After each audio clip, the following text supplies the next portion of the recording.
¿Qué tal? Muy buenos días, Martín. Matías, antes que empecemos a hablar de los resultados, nos gustaría conocer de qué se trata este programa islandés. Bueno, por supuesto. A ver, haciendo un poco de historia, en la década del 90, Ujú.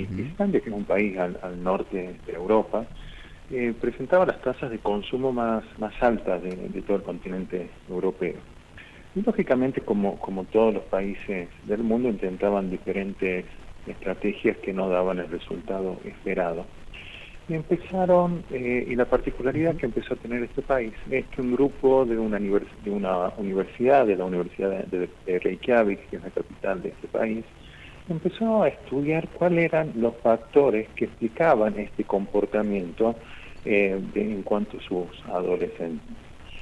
Y empezaron a encontrar en esta serie de investigaciones que la mejor estrategia era intervenir desde la más temprana edad, no buscando el cambio individual o el cambio en un grupo de sujetos por alguna característica en particular, sino tratar de empezar a modificar las causas que llevaban ese comportamiento. Y en esas causas encontraron que era fundamental trabajar con ciertos aspectos muy precisos en cuanto a la familia, en cuanto a la relación con el ámbito educativo, con las escuelas, cómo administraban el tiempo de ocio o el tiempo libre y cuál era la relación entre el grupo de padres.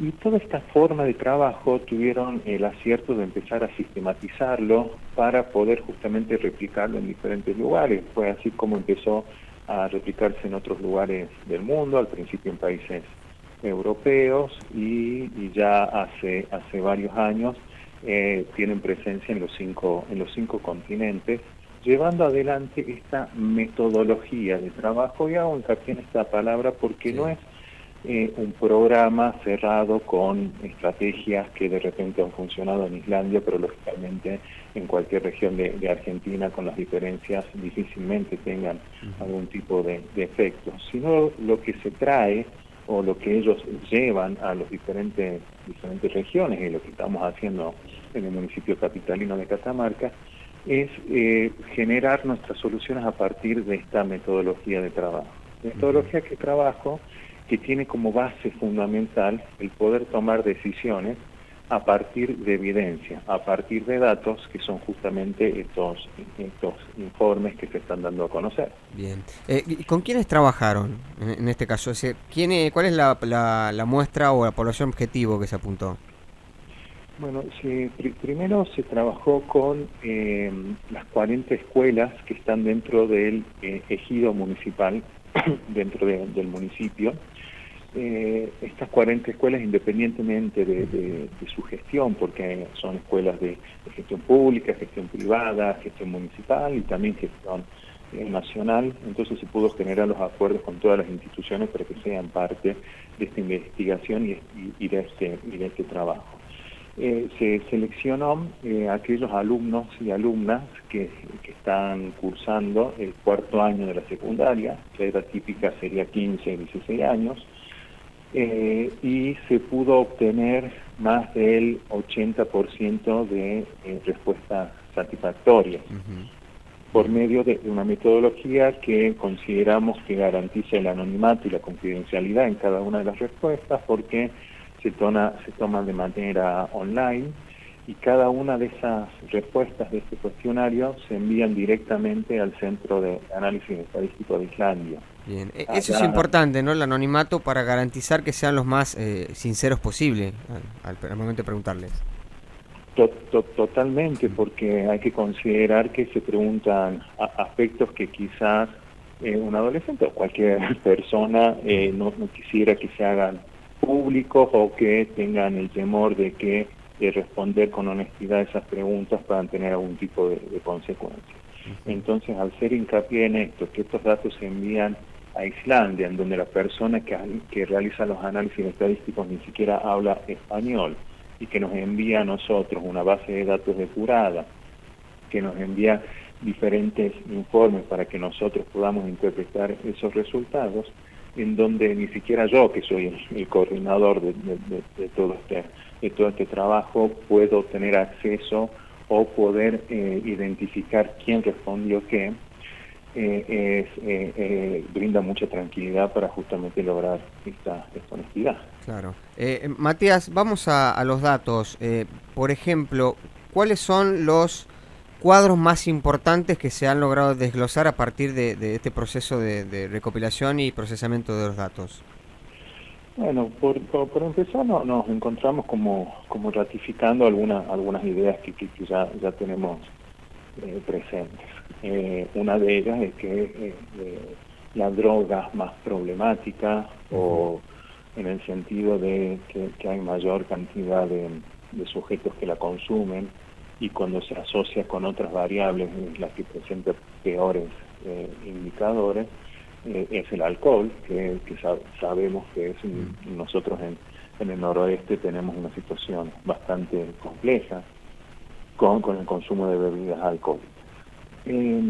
Después sí hubo algunas sorpresas, por ejemplo con el uso de inhalantes, pegamento, nafta, que su porcentaje es mayor inclusive que al uso de marihuana. Y la sorpresa radica en que sospechábamos que la marihuana, ser una sustancia que hoy lamentablemente socialmente aceptada, iba a presentar mayores tasas de consumo, y también haciendo honor a los prejuicios, creíamos que el consumo de inhalantes o de nafta quizás estaba relacionado a clases sociales con mayor vulnerabilidad socioeconómica, y no fue el caso. Claro. Pero lo importante de todo esto también, lo que nos permite identificar, es que de un año al otro, porque se han tomado en 2 años diferentes para empezar a generar algún tipo de tendencia, todavía es muy escueta lógicamente, pero esto nos mostró que las tasas de consumo se han mantenido parejas, con una leve disminución, pero que no representa una disminución que sea estadísticamente significativa. Claro. Lo cual, un fenómeno tan complejo, empezar a mesetarlo ya es un gran avance. Matías, ¿se le consultó, por ejemplo, la relación con la familia, con los padres, por ejemplo, en el hogar? Totalmente. Este cuestionario, que de hecho se llama cuestionario de condiciones de vida, apunta a entender cuál es la relación que tienen los adolescentes con sus padres, en diferentes aspectos, con la escuela, con el estudio en general, con sus amigos, con sus amigas, qué hacen en su tiempo libre, qué actividades llevan adelante, cuál es su opinión o lo que realizan en su barrio, de mayor proximidad, y indicadores relacionados con su salud en general y su salud mental en particular, que ahí sí encontramos año a año diferencias considerables de manera desfavorable, lamentablemente. Pero sí, se trata de entender todos estos aspectos para poder generar esto que se denomina factores de riesgo y factores de protección. Es decir, poder entender cuáles son las causas que llevan a que una persona consuma una determinada sustancia, que esos serían los factores de riesgo. Claro. Y también tratar de entender por qué hay un adolescente que de repente no consume sustancias, porque efectivamente las hay, y que esos serían los factores de protección para tratar de fortalecer unos y disminuir los otros. Claro. Recién mencionó lo de la salud mental. Los datos, nos dijo usted que hubo un cambio significativo. ¿Cayó la calidad de lo que consideran los encuestados sobre su propia salud mental?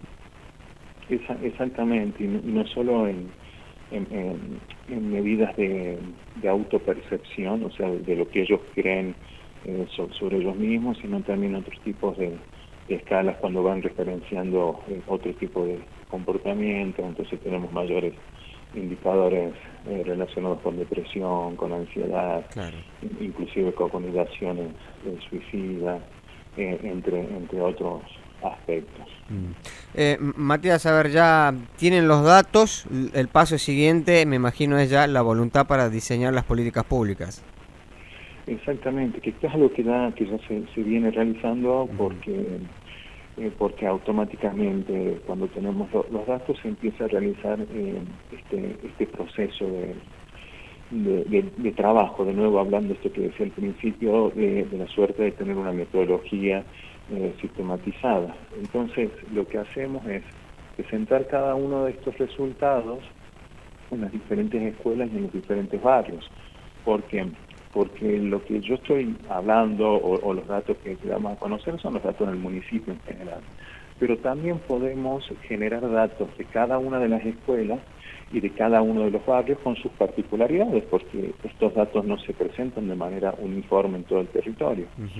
Entonces lo que hacemos es primero presentar esta información con diferentes agentes que se van trabajando, fundamentalmente con personas que tengan algún tipo de referencias, ya sea en los barrios o en las escuelas. Bien, bueno, la verdad que sí. Sí, continúe.